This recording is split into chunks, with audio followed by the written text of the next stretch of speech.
Hi, I was just thinking about ghost stories, and when I lived in Savannah, Georgia, I worked at this haunted hotel that was so haunted you couldn't deny it. People would come up to me all the time and tell me their stories. And I worked in concierge, and my boss told me I wasn't allowed to admit that it was haunted. And I was like, did you guys get sued or what's going on? Even though we were on like the ghost tour, like the tours stop there and tell stories.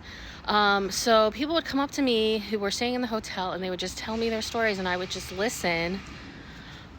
So this one lady, she comes up to me and she's like, are there ghosts in the hotel? And I was like, yes, but don't tell them I said that. And she was like, this morning I was on my bed sleeping, and at the foot of my bed, it felt like somebody was sitting down. And she's like, it was very early in the morning, and at home, that's what her cats do. So she just thought it was her cat.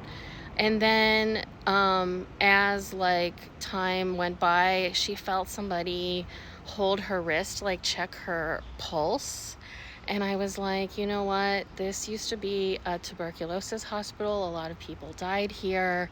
They actually had a tunnel where they would put like the dead people because they just had nowhere to put them because the ground was frozen. They couldn't bury them. And I was like, it was probably like a nurse or somebody that died and they were checking to see if you were still breathing.